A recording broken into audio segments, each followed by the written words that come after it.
નમસ્કાર મિત્રો, world inbox પર આપ સૌનું હાર્દિક સ્વાગત છે. કરંટ અફેર્સની લેક્ચર શ્રેણીમાં આજે આપણે પહોંચ્યા છીએ દોસ્તો લેક્ચર નંબર 191 ઉપર. આની આગળનો જે મારો લેક્ચર હતો દોસ્તો, લેક્ચર નંબર 190, તેમાં મેં જૂન મહિના સાથે સંકળાયેલી વિવિધ ઘટનાઓને ધ્યાનમાં રાખીને 105 જેટલા MCQ ભણાવેલા છે. જે જૂન મહિનામાં યુટ્યુબ ઉપર અપલોડ થયેલા જે કંઈ અલગ અલગ લેક્ચર્સ છે એ અને એ સિવાયની કેટલીક વિગતોમાંથી એ બધા પ્રશ્નો તૈયાર કર્યા હતા. ઘણા બધા વિદ્યાર્થીઓએ લેક્ચર જોયો પણ છે. આશા રાખું છું કે તમે પણ આવનારી CCE પરીક્ષાને ધ્યાનમાં રાખીને એ લેક્ચરનું ફટાફટ રિવિઝન કરજો. હવે આ જે લેક્ચર છે લેક્ચર નંબર 191, આમાં આપણે જુલાઈ મહિનાની બધી ઘટનાઓ છે ત્યાંથી ચર્ચાઓને આગળ વધારવાની છે. તો આજના લેક્ચરમાં જુલાઈના જે પહેલા અઠવાડિયા અંતર્ગત જે કાંઈ ખાસ અગત્યના દિવસો મનાવવામાં આવે છે એ દિવસો સાથે સંકળાયેલી વિગતો અને IMP ફેક્ટ્સને ધ્યાને રાખીશું. તો સૌથી પહેલા લેક્ચરમાં આગળ વધીએ એ પહેલા બે મહત્વની જાહેરાત છે.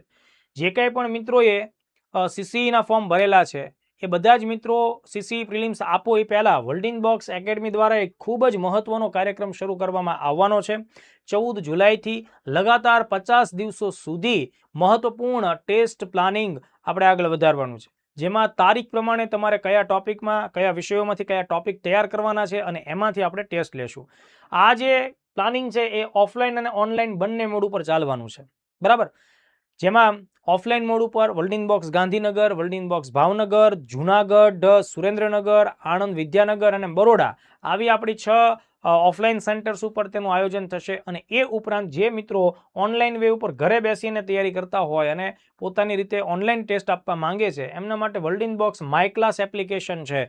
આ માય ક્લાસ એપ્લિકેશન ઉપર આની જાહેરાત છે, એ તમે જોઈન થઈ શકશો. એ ઉપરાંત જે મિત્રોને સ્પર્ધાત્મક પરીક્ષાઓની તૈયારીઓ શરૂ કરવાની છે અથવા તો આવનારા સમયની CCEની પરીક્ષામાં સફળ થવાનું છે, તમામ મિત્રો માટે વર્લ્ડ ઇનબોક્સ એકેડમી ગાંધીનગર ખાતે જુલાઈ મહિનામાં એક સ્પેશિયલ નવી ક્લાસ 3 જનરલ બેચ શરૂ થવાની છે. ટોટલ ડ્યુરેશન તેનો 8 મહિનાનો રહેશે અને જે લેક્ચર ભણવાનો સમય છે એ આફ્ટરનૂનમાં, એટલે આફ્ટરનૂન ટુ ઇવનિંગ 3:30 થી 5:30નો એનો સમયગાળો રહેશે, બરાબર. બેચ શરૂ થાય છે મિત્રો 27મી જુલાઈથી. જે મિત્રો 26 જુલાઈ સુધીમાં એડમિશન લેશે એમને પોતાની ફીસ ઉપર વિશેષ ડિસ્કાઉન્ટ મળવા પાત્ર થવાનું છે. ચાલો મિત્રો, હવે આપણે વન બાય વન ટોપિક ઉપર આગળ વધીએ. સૌથી પહેલો આપણે જે મુદ્દો ધ્યાને રાખવો છે એ છે 1 જુલાઈ. દોસ્તો, આ 1 જુલાઈ છે એને ભારતમાં રાષ્ટ્રીય ડોક્ટર દિવસ તરીકે આપણે ઓળખીએ છીએ, બરાબર. તો 1 જુલાઈને નેશનલ ડોક્ટર ડે ઉજવીએ છીએ, નેશનલ ડોક્ટર ડે તરીકે. એની પાછળનું કારણ શું? એની પાછળ એક ખાસ અગત્યના ડોક્ટર છે, એક ખાસ અગત્યના એવા વ્યક્તિ કે જે ડોક્ટર હોવાની સાથે રાજનીતિજ્ઞ છે, જેઓ ગાંધીજીના પણ અંગત તબીબ તરીકે પણ જે હિંદ છોડો ચળવળ જે ચાલતી તે દરમિયાન એમણે સેવા આપેલી છે. આવા એક ખૂબ ખાસ અગત્યના વ્યક્તિ ડોક્ટર વિધાનચંદ્ર રોય, અથવા આપણે એને ડોક્ટર BC રોયના નામથી ઓળખીએ છીએ. પશ્ચિમ બંગાળ જેને કહીએ છીએ એના બીજા ક્રમાંકના મુખ્યમંત્રી પણ તેઓ રહી ચૂક્યા હતા. તો ખાસ એવા અગત્યના વ્યક્તિ હતા વિધાનચંદ્ર રોય. તો ડોક્ટર વિધાનચંદ્ર અથવા તો વિધાનચંદ્ર રોય અથવા તો આપણે એને BC રોયના નામથી પણ ઓળખીએ છીએ. હવે જો જોગાનું જોગ એમનો જન્મ છે એની જન્મ તારીખ પણ 1 જુલાઈ છે અને એમનું જે મૃત્યુ થયું એ તારીખ પણ 1 જુલાઈ છે. એટલે એમની જન્મ તારીખ અને એમનું નિર્વાણ દિવસ બંને એક જ તારીખે મેચ થાય છે. એટલે આપણે યાદ રાખીશું, આ એમના જન્મ દિવસને ધ્યાનમાં રાખી અને આ દિવસ આપણે મનાવીએ છીએ, બરાબર. તો ભારતના પ્રખ્યાત ચિકિત્સક તરીકે અને પ્લસ પશ્ચિમ બંગાળ રાજ્યના બીજા મુખ્યમંત્રી તરીકે એમની ભૂમિકા સરાહનીય રહેલી હતી. અને મેં તમને કીધું છે દોસ્તો કે આ બધા ગાંધીવાદી નેતાઓ હતા, ગાંધીજીના સાથીદારો હતા, ખાસ અનુયાયીઓ હતા. હિંદ છોડો ચળવળ દરમિયાન એમણે ગાંધીજીની ખાસ શુશ્રૂષા પણ એટલે કે સેવા પણ કરેલી. તો આ 1 તારીખ આપણે યાદ રાખીએ. એવી જ રીતે દોસ્તો ભારતમાં દર વર્ષે 1 જુલાઈને GST દિવસ એટલે કે goods and service tax day તરીકે આપણે ઉજવીએ છીએ. એક ભારત એક દેશ એક ટેક્સના સૂત્ર સાથે આપણા દેશમાં દોસ્તો GSTનો કાયદો 1 જુલાઈ 2017ના રોજ અમલમાં આવ્યો અને એટલા જ માટે દર વર્ષે આપણે 1 જુલાઈને GST દિવસ તરીકે ઉજવીએ છીએ. તો 1 તારીખને આવી રીતે બે અલગ અલગ ખાસ દિવસોમાં ઉજવીએ છીએ. એવી જ રીતે 1 જુલાઈને દોસ્તો ભારતમાં ચાર્ટર્ડ એકાઉન્ટ્સ દિવસ તરીકે પણ મનાવવામાં આવે છે. એટલે મતલબ દિવસ એક છે, તારીખ એક છે, પણ એનો મહિમા જો ઘણો બધો વધારે છે. તો 1 જુલાઈને આપણે ચાર્ટર્ડ એકાઉન્ટ્સ દિવસ કેમ ઉજવીએ છીએ? તો એની પાછળ એક કારણ છે કે ભાઈ ભારતમાં 1 જુલાઈ 1949ના દિવસથી ભારતીય સંસદે ખાસ કાયદો બનાવ્યો હતો, બરાબર. અને આ કાયદો જે છે એ છે institute of chartered accounts of India, બરાબર. આની સ્થાપના થઈ. એટલે આ કાયદા અંતર્ગત આ સંસ્થાની સ્થાપના થઈ અને એ ભારતમાં રહી અને ચાર્ટર્ડ એકાઉન્ટન્ટ તરીકે કામ કરતા દરેક લોકો જે છે એની ઉપર નિયમન રાખે છે, એના કાયદા કાનૂન બનાવે છે, એ દરેક સંસ્થાઓ ઉપર વોચડોગનું કામ કરે છે. એટલે આ સંસ્થાની સ્થાપનાનો દિવસ હોવાને લીધે તેને આપણે ભારતમાં ચાર્ટર્ડ એકાઉન્ટ્સ ડે તરીકે પણ ઓળખીએ છીએ. એવી જ રીતે ખાસ એક અગત્યની બેંક છે સ્ટેટ બેંક ઓફ ઇન્ડિયા. કદાચ તમારામાંથી ઘણા બધા વિદ્યાર્થીઓ સ્ટેટ બેંક ઓફ ઇન્ડિયાના ગ્રાહકો હશે. તમારા ખાતા એમાં હશે, ખાતામાં કેટલા પૈસા હશે એ ગૌણ વસ્તુ છે, પણ તમારું ખાતું તેમાં હશે. તો એસબીઆઈનો સ્થાપના દિવસ છે મિત્રો. આ એસબીઆઈ છે એ ભૂતકાળની અંદર ઇમ્પિરિયલ બેંક ઓફ ઇન્ડિયા તરીકે ઓળખાતી હતી, અને ઇમ્પિરિયલ બેંક ઓફ ઇન્ડિયા છે એ અલગ અલગ bank of Calcutta, bank of Madras, bank of Bombay વગેરેનું એમાલ્ગેશન એટલે મર્જર થવાથી 1921માં બની હતી. પણ દેશ આઝાદ થયા બાદ 1 જુલાઈ 1955ના દિવસે ઇમ્પિરિયલ બેંક ઓફ ઇન્ડિયા છે એ State Bank of India SBI તરીકે અમલમાં આવી. એસબીઆઈનું વડું મથક તમે બધા જાણો છો મુંબઈ છે. આ જે એસબીઆઈના લોગોમાં નિશાની છે આ કાંકરિયા લેક છે એની સાથે જોડાયેલું ચિહ્ન છે, આ પણ તમને ખ્યાલ જ છે. તો એસબીઆઈનો સ્થાપના દિવસ પણ કહી શકાય. મતલબ ઇમ્પિરિયલ બેંક ઓફ ઇન્ડિયામાંથી એસબીઆઈ બની એ તારીખ પણ 1 જુલાઈ છે. હવે એવી જ રીતે ખાસ એક બીજો મહત્વનો મુદ્દો જુલાઈના ફર્સ્ટ વીકમાં આપણે ધ્યાને રાખવાનો છે, અને એ બાબત છે એ પર્યાવરણ સાથે, વનીકરણ સાથે જોડાયેલી છે. ભારતમાં દર વર્ષે જુલાઈ મહિનાના પહેલા અઠવાડિયામાં વન મહોત્સવ ઉજવવામાં આવે છે, અને એના અંતર્ગત જાજુ બધું વૃક્ષારોપણ, છોડનું વાવેતર, બરાબર, લોકો ગ્રીનરી તરફ આગળ વધે અને ગ્રીન પ્લાન્ટેશનને સમર્થન આપે, એક એવી વાર્ષિક હેબિટ કેળવાય એટલા માટે થઈ અને 1 જુલાઈથી શરૂ થાય છે વન મહોત્સવ કાર્યક્રમ. તો આ વર્ષે એટલે કે વર્ષ 2026માં 77મો વન મહોત્સવની શરૂઆત કરવામાં આવી છે. આ આખી પરંપરા છે દોસ્તો, એની પાછળ કનૈયાલાલ મુનશી જવાબદાર છે. 1950થી વન મહોત્સવ કાર્યક્રમની શરૂઆત કરવામાં આવેલી. તો આ વર્ષનો વન મહોત્સવ આપણે જાણી લેવો પડશે. તો વન મહોત્સવની શરૂઆત થઈ છે, બરાબર, અને આ કેટલામો વન મહોત્સવ છે? 77મો વન મહોત્સવ છે. આ આપણે ધ્યાન રાખવું પડે. 77મો વન મહોત્સવ છે, બરાબર, અને એની થીમ શું છે? Healing the earth through greener initiative. ફરીથી, healing the earth through greener initiatives. Greener ઇનિશિયેટિવનો મતલબ કે ભાઈ હરિયાળી જે વસ્તુઓ છે અથવા તો વૃક્ષોનું વાવેતર વધે એવી તમે અલગ અલગ પહેલ લાવો, અને આ પહેલ લાવવા પાછળથી શું તમે કામ કરવાના છો?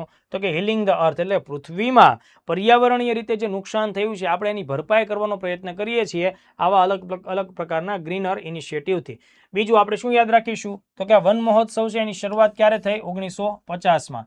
કોના લીધે શરૂઆત થઈ? તો કે એ સમયના ભારત સરકારના કૃષિ મંત્રી હતા કનૈયાલાલ મુનશી, KM મુનશી, બરાબર. તો એમની પહેલથી આ આખી વસ્તુ શરૂ થઈ અને લગાતાર 77 વર્ષોથી આ વસ્તુ કે આ પરંપરા ચાલે છે. હવે જો પરીક્ષામાં તમને જે લોકોને મુખ્ય પરીક્ષાઓ આપવાની છે એ લોકોને વન મહોત્સવની ઉજવણી પરનો અહેવાલ પણ પૂછી શકાય, એટલે એના માટે પણ તમારે વધારે સારી વિગતો કલેક્ટ કરવાની થાય. ત્યારબાદ 1 જુલાઈના ઘણા અગત્યના દિવસો જોયા. 2 જુલાઈ વિશ્વ UFO દિવસ તરીકે સમગ્ર વિશ્વમાં આ દિવસની ઉજવણી થાય. હવે આ UFO શું છે?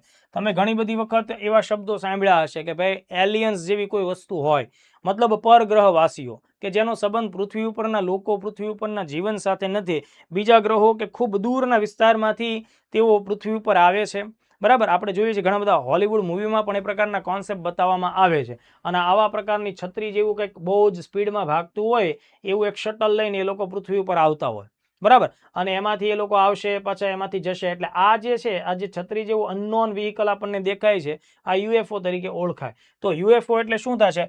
અનઆઇડેન્ટિફાઈડ ફ્લાઇંગ ઓબ્જેક્ટ્સ, બરાબર, અનઆઇડેન્ટિફાઈડ ફ્લાઇંગ ઓબ્જેક્ટ્સ. આપણે એની ઓળખ સ્પષ્ટપણે કરી શકતા નથી. શું છે, શા માટે છે, ક્યાંથી આવ્યું છે, બરાબર, ઉદ્દેશ શું છે આપણે જાણતા નથી. પણ ઘણા બધા દેશો, ખાસ કરીને અમેરિકાના જે નાગરિકો વગેરે એવી વાતો કરતા કે અમે UFO જોયું છે, અમે એલિયન્સથી વાકેફ છે, આવી બધી વાતો ઘણીવાર સસ્તી પબ્લિસિટી માટે પણ કરતા હોય, પણ એ એક પ્રકારની ઉત્સુકતા તો રહેલી જ છે. એટલે UFO દિવસ છે એ 2 જુલાઈના દિવસે મનાવવામાં આવે. આ બાબત આપણે પરીક્ષા માટે ધ્યાન રાખવી પડશે. હવે એવી રીતે 3 જુલાઈનો દિવસ પરીક્ષા માટે ખૂબ ઉપયોગી છે મિત્રો. International plastic bag free day.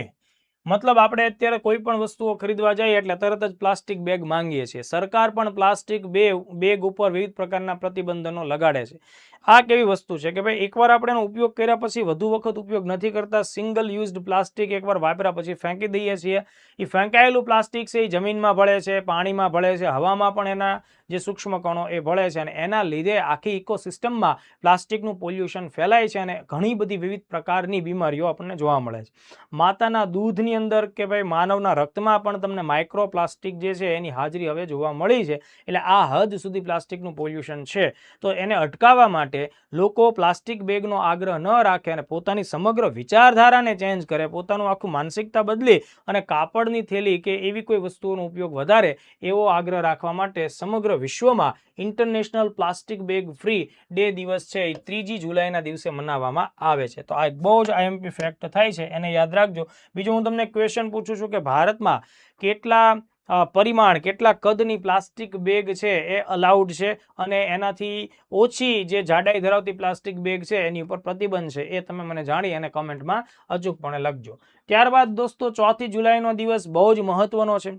ભારતના એક પ્રખર ફિલોસોફર અને યુવાનોના હર હંમેશના એવરગ્રીન માર્ગદર્શક, પ્રેરણા સ્ત્રોત અને સમાજ સુધારક અને સામાજિક ચિંતક એવા સ્વામી વિવેકાનંદની પુણ્યતિથિ જુલાઈ મહિનામાં 4 તારીખના દિવસે આવે છે.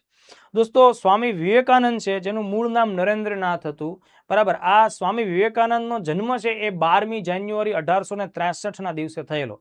એટલે એમનું જે જન્મ તારીખ છે 12th ઓફ જાન્યુઆરી, 12 જાન્યુઆરી, એને તો આપણે રાષ્ટ્રીય યુવા દિવસ તરીકે ઉજવીએ છીએ, બરાબર. પણ એ તારીખ બધાને યાદ હશે. આપણે એમનું નિર્વાણની તારીખ છે, પુણ્યતિથિ છે, એને પણ ધ્યાન રાખવું પડશે. તો 4 જુલાઈ 1902ના દિવસે સ્વામીજીનું દેહાંત થયેલું હતું, એટલા માટે આ તારીખને યાદ રાખી લેજો. એટલે એમની પુણ્યતિથિ થશે. ખાસ મહત્વનો સવાલ થશે.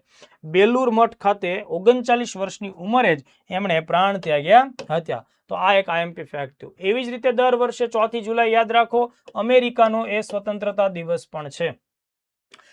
4 જુલાઈ 1776, બરાબર. 4 જુલાઈ 1776ના દિવસે અમેરિકાની જે 13 વસાહતો એટલે કે એ સમયના 13 રાજ્યો હતા એમણે બ્રિટિશ સામ્રાજ્યમાંથી મુક્ત થઈ અને ડેક્લેરેશન ઓફ ઇન્ડિપેન્ડન્સ એટલે કે સ્વતંત્રતાની જાહેરાત કરી હતી. એટલે અમેરિકાનો એ રાષ્ટ્રીય દિવસ ગણવામાં આવે.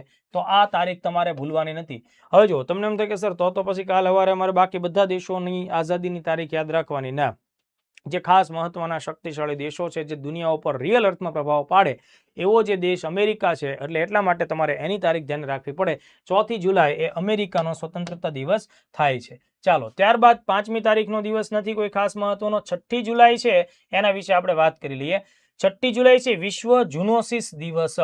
જો ઝૂનોસિસનો મતલબ થાય એવા બીમારી, એવા રોગો કે જે પ્રાણીઓ થકી, પ્રાણીઓને લીધે માણસમાં પ્રવેશે છે અને માણસ એ રોગથી ગ્રસ્ત થાય છે. તો આવા જે બધા રોગો છે એના અંગે જાગૃતિ ફેલાવવા માટે થઈ અને વિશ્વ ઝૂનોસિસ દિવસ આપણે મનાવીએ છીએ. તો પ્રાણીઓમાંથી મનુષ્યમાં ફેલાતા રોગો એટલે કે જેને આપણે ઝૂનોટિક રોગો કહી શકીએ, જેમ કે અડકવા છે, પ્લેગ છે, ઇબોલા છે, બરાબર. આવા કેટલાય રોગો છે. તો એમને અટકાવવા માટે લોકો થોડાક જાગૃત બને એ માટે થઈ અને આ દિવસ મનાવવામાં આવે છે. ઘણા બધા લોકો શું હોય કે કંઈક ફરવા હરવા જાય, કોઈ પ્રાણીઓ ભાળી જાય એટલે એના મોઢામાં સુધી આંગળા ભરાવી દે, બરાબર. એ કરડી જાય, એની લાળ અથવા તો એના કોઈ પણ પ્રકારના ઉત્સર્ગથી તમને વિવિધ પ્રકારની બીમારી તમારા સુધી, બેક્ટેરિયા કે અન્ય કોઈ વાયરસ કે એ પ્રકારના જે સૂક્ષ્મજીવો છે તમારા સુધી ફેલાઈ શકે. એટલે એનાથી બચવા જોઈએ, એના માટે થઈને આપણે આ દિવસને મનાવીએ છીએ. હવે આ દિવસ આ તારીખે મનાવવા પાછળનું પણ એક કારણ છે. 6 જુલાઈ 1885ના રોજ ફ્રાન્સ દેશના વૈજ્ઞાનિક હતા લુઈ પાસ્ચર. એણે હડકવાની એટલે કે રેબીઝની રસી છે એનો પ્રથમ સફળ પ્રયોગ મનુષ્ય ઉપર કર્યો હતો. અને એ સફળ પ્રયોગ થયો એની યાદમાં જ 6 જુલાઈને આપણે વિશ્વ ઝૂનોસિસ દિવસ તરીકે ઓળખીએ છીએ. એટલે લુઈ પાસ્ચર એણે હડકવા જે રેબીઝ છે એની રસી શોધી હતી. તો આ ફેક્ટ આપણે યાદ રાખીએ. તો દોસ્તો આ પહેલા અઠવાડિયામાં જુલાઈમાં આટલી ખાસ અગત્યની વિગતો તમારે ધ્યાન રાખવાની છે. આની પછી આવતીકાલનો જે લેક્ચર છે એમાં પાછી બીજી ઘટનાક્રમોને આપણે ધ્યાનમાં રાખીશું. મળતા રહીએ દોસ્તો. બધા જ લેક્ચર્સ જોતા રહેજો, તમારા મિત્રો સાથે પણ શેર કરજો. કરંટ અફેર્સ તૈયાર કરવાની આ એક બહુ સચોટ પદ્ધતિ છે. ઓછું ભણો, ડેઇલી ભણો, રોજ થોડુંક ભણતા રહ્યો, બરાબર. અને પરીક્ષા આવે ત્યારે મેગા લેક્ચર્સને એટેન્ડ કરતા રહ્યો. ચાલો મળીએ. જય હિન્દ, જય ભારત.